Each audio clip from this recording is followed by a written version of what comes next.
श्रावण का सोमवार, नागपंचमी का संजोग और शिव महापुराण की कथा, ये हमारे जीवन को सार्थक करने वाली है, हमारे जीवन को उन्नति की ओर लेकर जाने वाली है।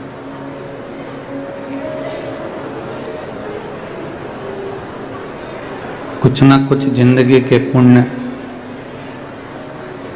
हमारे मानव देह के कुछ अच्छे पुण्य हमारे सामने होंगे, जिसके कारण आज हम सब श्रावण के महीने की नागपंचमी के दिन सोमवार को पावन शिव महापुराण की कथा माँ जालपा के पावन चरणों में श्रवण कर रहे हैं। ये हमारे पुण्य है।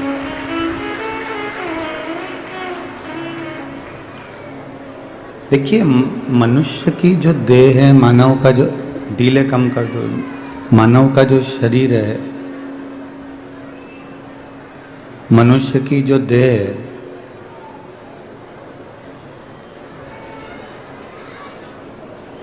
ये संघर्षों से घिरी हुई है। संघर्ष इसके अंतर्गत ऐसा कोई कदम, ऐसा कोई डीले कम कर दो, डीले, ऐसा कोई संघर्ष, ऐसा कोई समय नहीं रहता जिसमें मनुष्य की देह को संघर्ष ना करना पड़े।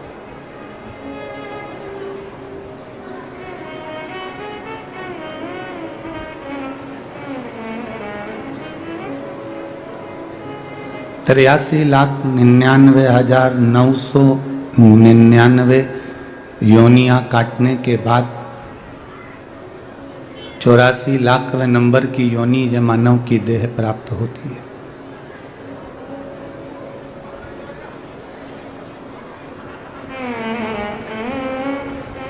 व्यर्थ कार्य के लिए या व्यर्थ विचारों के लिए ये मानव की देह नहीं मिली।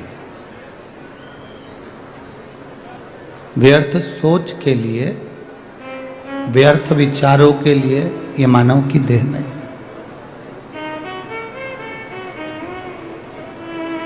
थोड़ा सा जिंदगी में अगर दुख आता है तो ये कभी ना सोचें कि हमारे को भगवान ने ज्यादा दुख दे दिया।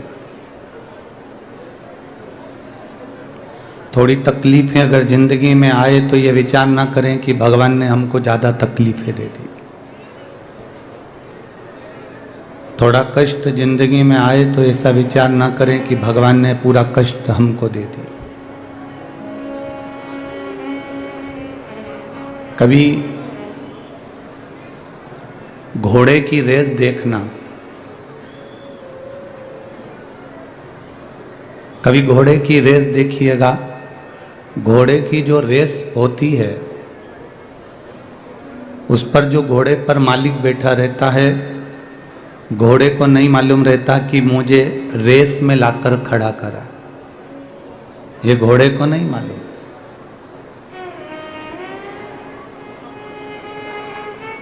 घोड़े को तो इतना मालूम है कि मुझे चलना है और मंजिल तक पहुंचना है। घोड़े को मालूम नहीं रहता कि मैं रेस में खड़ा हूं, मुझे रेस जीतना है। ये घोड़े को नहीं मालूम।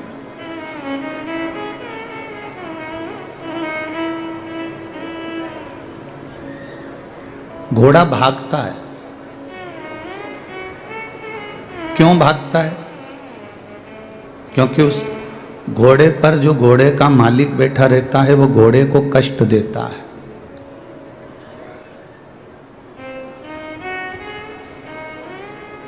घोड़े का जो मालिक है वो घोड़े को थोड़ी त्राड़ देता है। घोड़े का मालिक घोड़े को बार बार मारता है, उसको चुभाता है तो घोड़ा भागता है। घोड़े को नहीं मालूम कि मुझे रेस में जीतना है, कि मैं रेस में खड़ा हूं, कि मैं रेस में बैठा हूं। ये घोड़े को नहीं मालूम। घोड़े को तो मालिक कष्ट दे रहा था, इसलिए घोड़ा भाग रहा था। फिर कष्ट दिया, घोड़ा फिर भागा। बार बार कष्ट दे रहा है मालिक, बार बार कष्ट दे रहा है और घोड़ा भागता जा रहा है। इतना भागता गया घोड़ा उस कष्ट से कि वो कब रेस में जीत गया ये घोड़े को भी नहीं मालूम पड़ा। मालिक ने कष्ट दिया, घोड़ा जीत गया।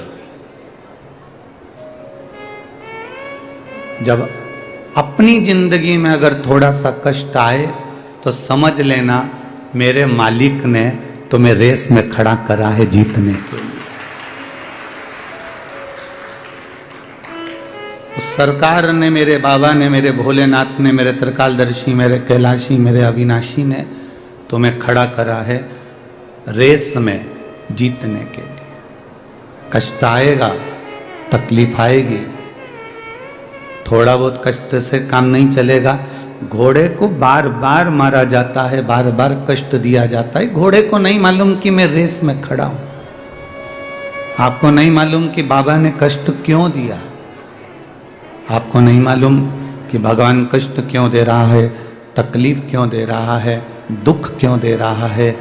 बस इतना जान लो कि बाबा अगर कष्ट दे तो तुम्हारे भीतर ये भाव उत्पन्न होना चाहिए कि मुझे मेरे भोलेनाथ ने रेस में लाकर खड़ा कर दिया और वो जीत दिलाया। ये निश्चित।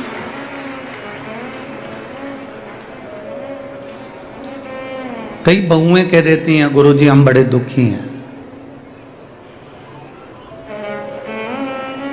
कई बेटे कह देते हैं हम बड़े तकलीफ में, हम बड़े दुखी हैं। कई बेटा बेटी कह देते हैं हम तकलीफ में, हम कष्ट में, हमें दुख है, हमें तकलीफ है। तो तुम हिम्मत क्यों हारते हो? जब घर में तकलीफ आए, थोड़ा बहुत कर्जा भी बढ़ जाए, थोड़ी बहुत तकलीफें भी बढ़ जाए, थोड़ा बहुत कष्ट भी बढ़ जाए, थोड़ी बहुत तकलीफें अगर जिंदगी में आ भी जाए, तो तुम ये भगवान को धन्यवाद देना कि तूने मुझे इस काबिल समझा कि मैं रेस जीत सकता हूं, इसलिए तूने मुझे कष्ट देना प्रारंभ करा।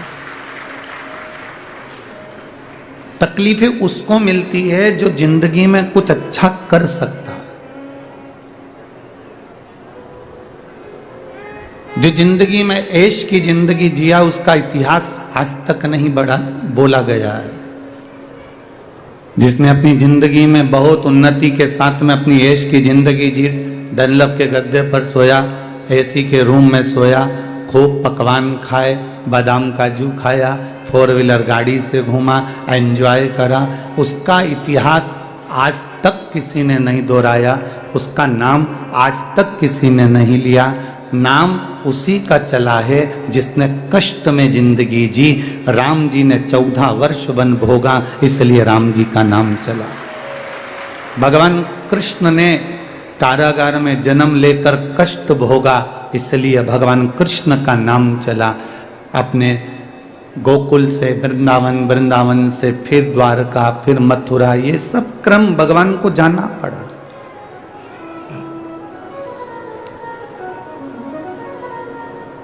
जो सुख की जिंदगी जीते हैं, एंजॉयफुल जीवन जी रहे हैं, उनका इतिहास कुछ भी नहीं, उनका नाम कहीं नहीं है।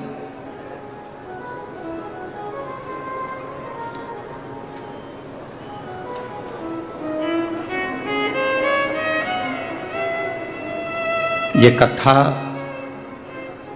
स्थल आदरणीय हरिचरण जी तिवारी जी को तो मालूम होगा कि पहले ये कथा का स्थल दूसरा हो गया था, ठीक है। अब आशीष तिवारी जी फोन करे सीहोर की गुरुजी तक सूचना पहुंचाना कि जो कथा स्थल हमने पहले चुना था वो कैंसिल हो गया है, अब दूसरा हम कथा स्थल चुन रहे हैं।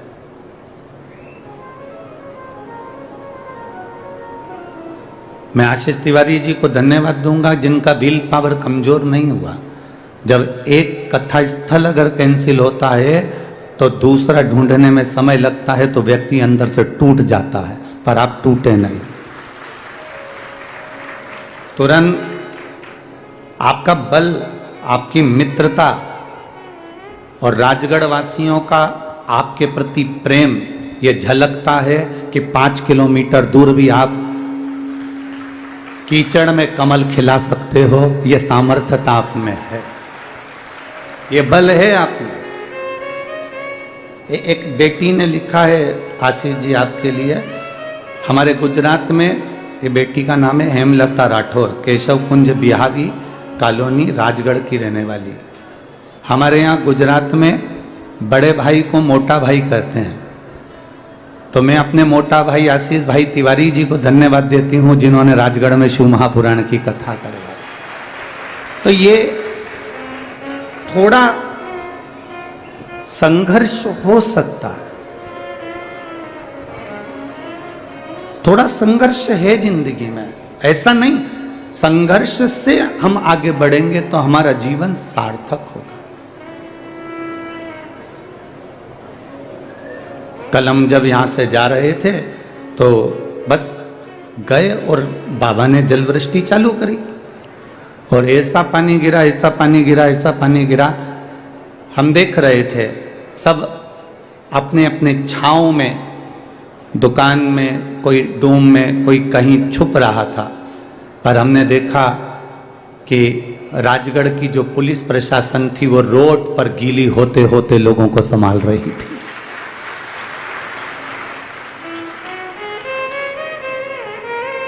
मैं धन्यवाद दूंगा यहाँ के कलेक्टर महोदय, एसपी महोदय, एसडीएम, सीएसपी, एसपी सभी को, नगर पालिका, नगर निगम को, जिन्होंने कदम से कदम मिलाकर इस कार्यक्रम को सफल बनाने का प्रयास किया।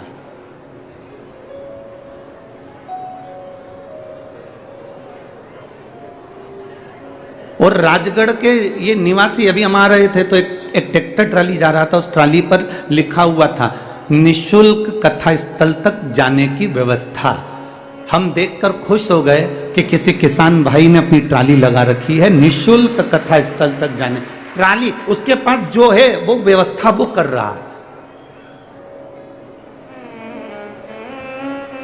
उसके पास जो है वो व्यवस्था वो दे रहा है।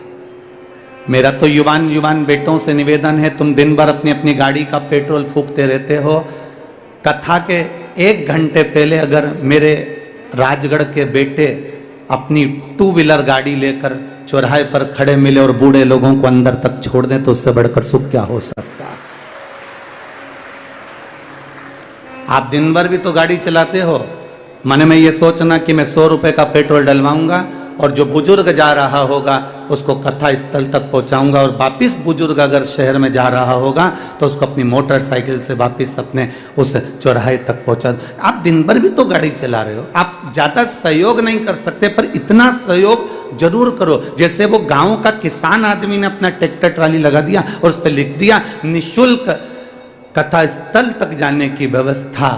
और ध्यान देना, जो परमात्मा के दरवाजे तक लाकर छोड़ देता है उसको भी भगवान एक उन्नति की सीढ़ी पर ले जाकर छोड़ देता है। वो साधारण नहीं हो सकता। आपका विश्वास, आपकी दृढ़ता, आपका भरोसा सहज ना हो।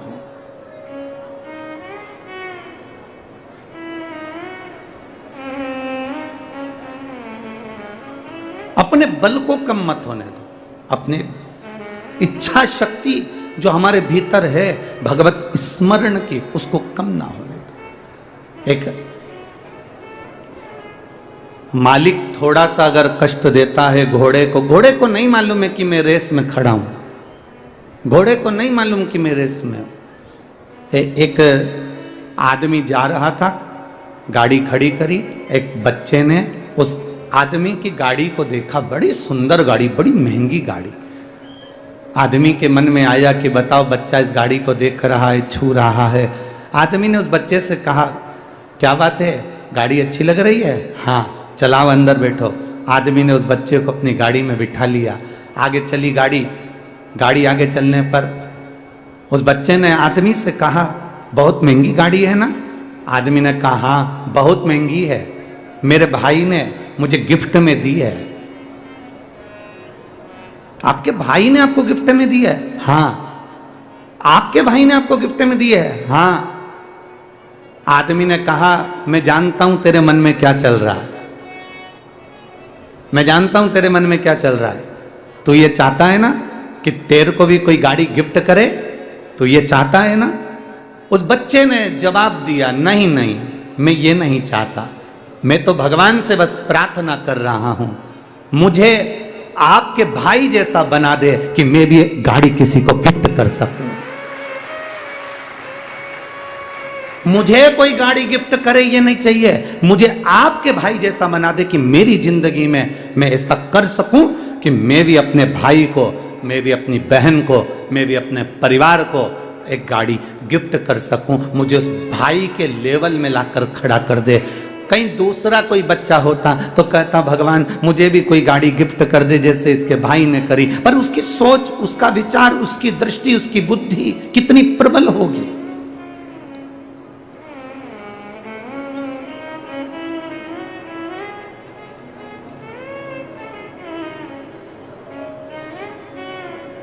हम सोचते हैं, भगवान से प्रार्थना करते हैं, भगवान ऐसा कुछ कर दो कि मैं, हे भगवान मुझे ये दे दो, हे भगवान मुझे दे दो। भगवान से कहना, भगवान अगर देना तो तेरा साथ देना, तेरे चरणार बिंद की रज देना, तेरे हस्त कमल का आशीर्वाद देना, और ऐसा बना देना जिंदगी में कि जब मौका मिले राजगढ़ क्षेत्र में कथा का तो मैं इन दोनों हाथों से लुटाती जाऊं। ऐसी कृपा मुझ पर कर देना, ऐसी दया मुझ पर कर देना जो जीवन में आप जैसी कृपा करते आए हो, कुबेरेश्वर देव, कुबेरेश्वर महादेव, कुबेर भंडारी, ऐसी कृपा मेरी जिंदगी में करना।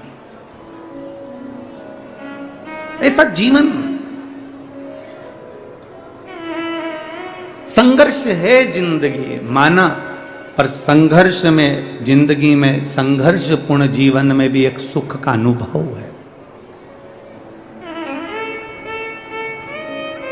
एक दिया आपने लगाया, वो दिया में हवा लगती है तो आप क्या करते हो? उस दिए को, उस पर एक कांच की, जम के बोलो जरा, हंडी रख देते हो।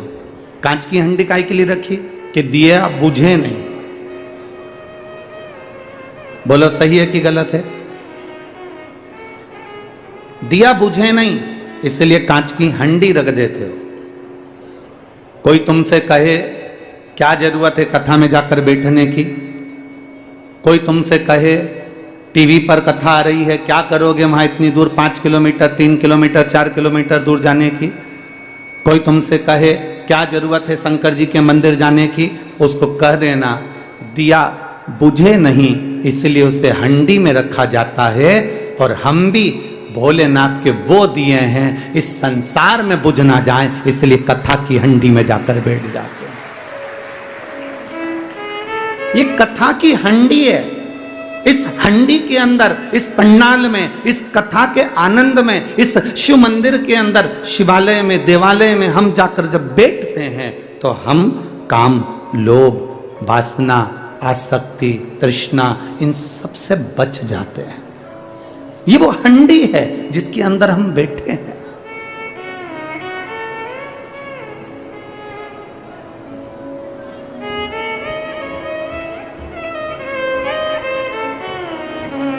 आज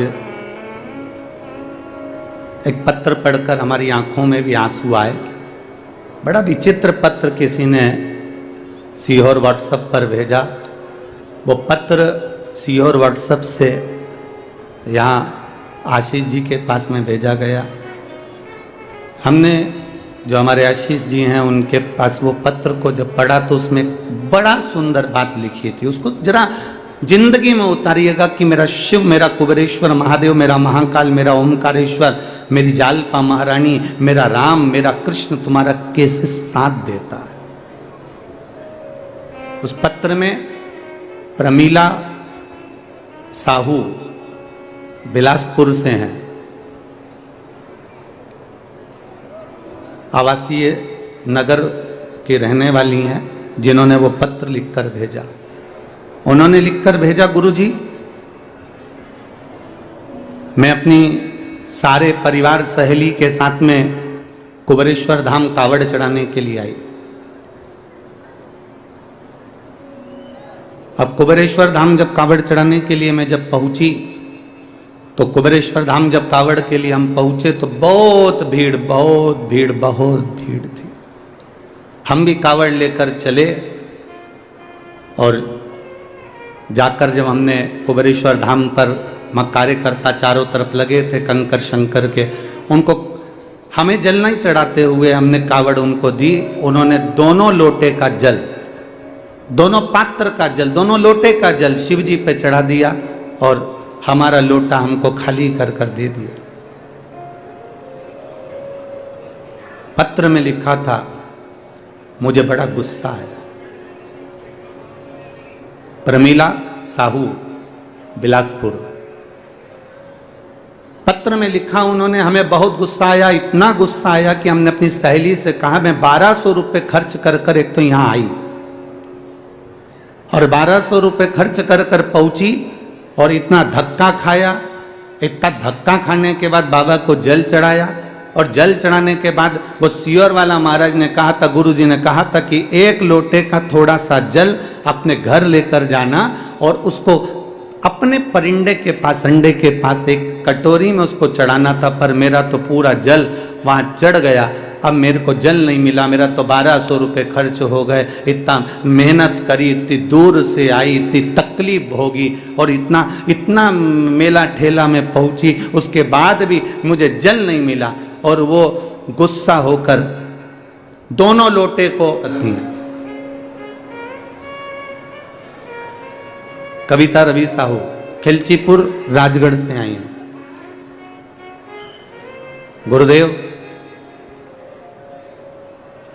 मैं कविता रवि साहू खिलचीपुर राजगढ़, 6 मई 2017 को शादी हुई थी। सबको दिखाया, सब इलाज करवाया, नहीं हुआ।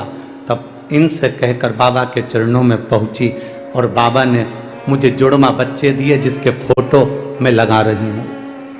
आप टीवी पर उन बच्चों के फोटो भी देख सकते हैं जिनके फोटो में लगा। दिखी क्या? अच्छा, पीछे हैं क्या ज्यादा? ठीक है। शिव तत्व इसी को कहते हैं।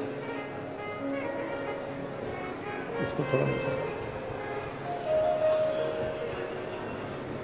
खाली न जाता कोई दर से तुम्हारे, ऐसी खाली न जाता कोई दर से तुम्हारे, मैं भी खड़ा हूँ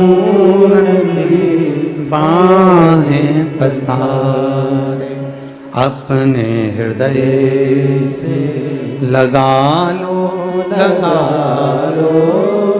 गिरा जा रहा हूँ, उठा लो, आप जब शिव महापुराण की कथा में पहुंचे, आप जब शिवालय में पहुंचे, आप जब कुबेरेश्वर धाम पर पहुंचे, आप जब महाकाल राजा के चरणों में पहुंचे, आप जब ओंकारेश्वर पहुंचे, आप जब विश्वनाथ पहुंचे, आप जब केदारनाथ पहुंचे, आप जब जालपा भवानी के चरणों में पहुंचे, तो ये विचार कर कर जाना कि मेरा बाबा, मेरी माता रानी तुमको खाली नहीं भेजती, कुछ ना कुछ देकर जरूर भेजती है। वो साधारण नहीं हो सकती,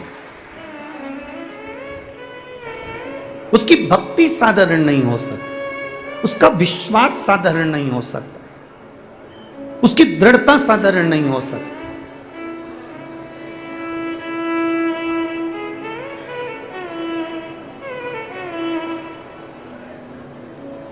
उसके झोले में जल भी है, 1200 रुपए भी हैं। वो कौन देने वाला, कौन लिख कर देने वाला? हम हमारे बाबा से रूठ जरूर जाते हैं। हमको लगता है कि वो हमारा परीक्षा ले रहा है, हमको लगता है वो हमारी परीक्षा ले रहा है। मैं भूखी रह गई, मैं प्यासी रह गई, मैं अब पहुंची, हो सकता है हम जितना कष्ट देवाधिदेव महादेव की कथा में जितना कष्ट बाबा से मिलने में, जितना कष्ट हम परमात्मा को प्राप्त करने में, हम जितना कष्ट भुगतते हैं, जितना कष्ट हमें होता है, हम स्टेशन पर पड़े हैं, हम बस में धक्के खा रहे हैं, हम गाड़ियों पर पड़े हैं, हम रोड पर पड़े हैं, हम टेंट में पड़े हुए हैं, मिल रहा खाने को नहीं मिल रहा, हम जितना जितना कष्ट भोगते हैं, ये तैयारी में रहना कि जैसे रेस के घोड़े को मालिक कष्ट देता है तो रेस का घोड़ा जीत जाता है। अगर तुझे कष्ट मिल रहा है तो तू भी जीत कर ही मानेगा, निश्चितता है तेरी।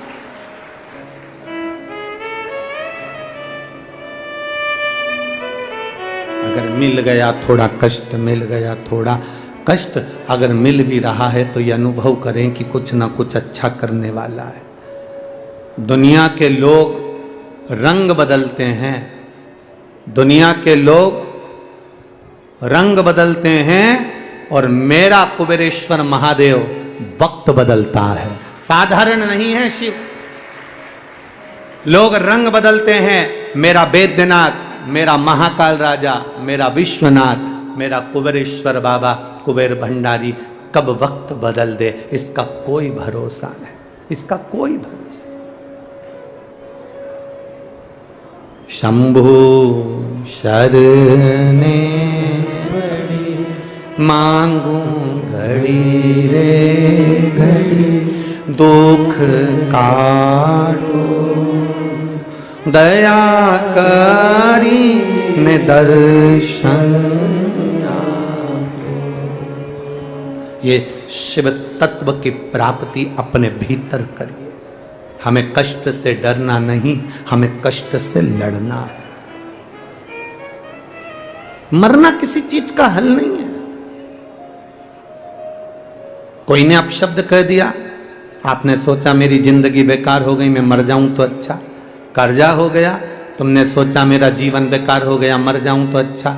फसल अच्छी नहीं आई, कर्जा बढ़ गया, मैं मर जाऊं तो अच्छा।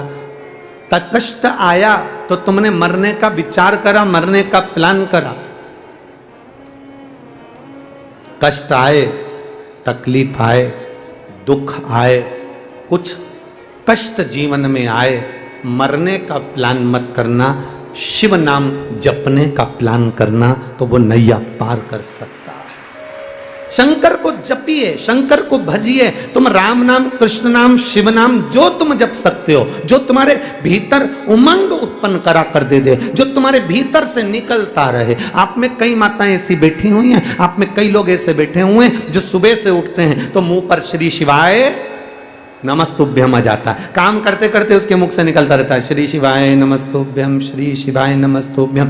मंदिर जा रही है, श्री शिवाय नमस्तुभ्यम। कहीं काम कर रही है, श्री शिवाय नमस्तु। कई लोग आप में ऐसे बैठे हुए हैं जिनके मुख पर गुणगान चलता रहता है। सुबह उठे तो गुणगान, रात को सोए तो गुणगान। उसके भीतर कथा के प्रति इतना रुझान हो गया कि शंकर का नाम उसके मुख से निकलता रहता है। ओम नमः शिवाय, नमः शिवाय, राम नाम, कृष्ण नाम, शिव नाम उसके भीतर अपने आप घट की जिह्वा से निकलता रहता है। उसको वो नहीं चाहती कि मेरे मुंह से नाम निकले, तो भी वो नाम अपने आप निकल रहा है। मतलब शंकर भगवान उसको याद करना प्रारंभ कर दिए, इसलिए अपने आप श्री शिवाय नमस्तुभ्यम मुख से निकलना प्रारंभ हो गया। शिव याद कर रहे हैं उसको, भगवान देवाधिदेव महादेव याद कर रहे हैं उसको, इसलिए शिव नाम मुख से निकल रहा है।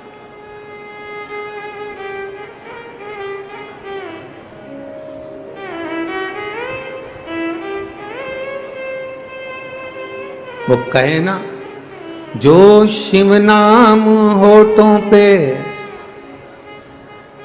अरे चढ़ गया रे, तो समझो ये जीवन सवर गया रे, तो समझो ये जीवन सवर गया रे। मन को बना ले शिव का शिवालय, मन को बना ले तू शिव का शिवालय। संग में चलेगा तेरे वो डमरू वाला, संग में चलेगा तेरे वो डमरू वाला। शिव को ही हृदय बिठा लो रे, ये शंकर हमारे भीतर विराजमान हो, शिव हमारे भीतर नस नस में, रोम रोम में समाहित हो।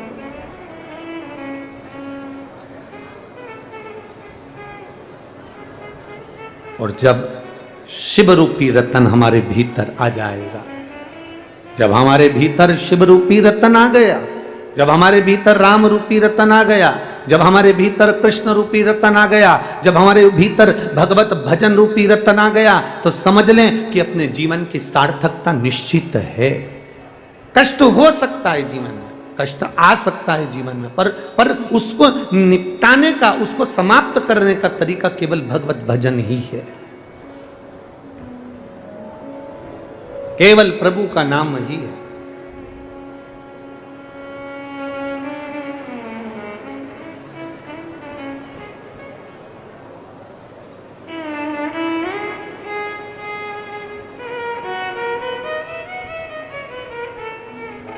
महाराज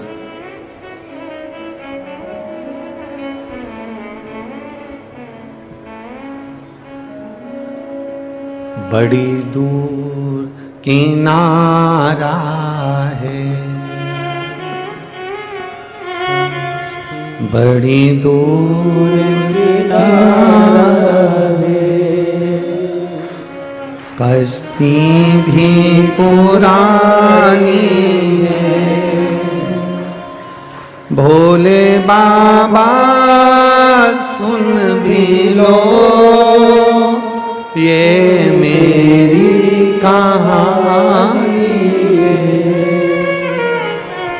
बड़ी दूर किनारा है, कश्ती भी पुरानी है, भोले बाबा सुन भी लो ये मेरी कहानी है। ये मानव का जो शरीर है कब डूब जाए, कब समाप्त हो जाए, किसको मालूम? वो कब आवाज लगा देगा, हमें जाना पड़ सकता है। कब पुकार लेगा, हमें जाना पड़